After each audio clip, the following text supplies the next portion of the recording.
Namamanas ako, Dok, pag tinignan mo yung gamot, isa sa gamot niya may amlodipine.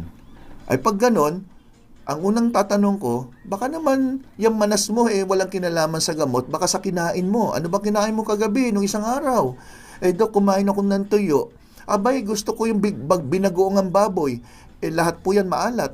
Alam natin, pag kumain ng maalat, pwede ka magkaroon ng fluid retention o pamamanas. Kaya isa yan sa lecture ko, di ba? May lecture ako tungkol sa masamang epekto ng alat sa inyong kinakain. Panoodin nyo dahil nandun na po lahat yon. Ngayon, ang tanong, paano natin malaman kung yung swelling na yan ay may kinalaman sa amlodipine?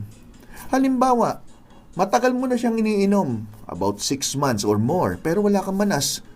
Tapos, nagmanas ka. Ibig sabihin ba dahil doon sa gamot? So, alamin mo yung kinain mo. Pero kung ininom mo yung amlodipine, 1, 2 araw, 3 araw pa lang, biglang nagmanas, ayan, magduda tayo, baka nandyan yan.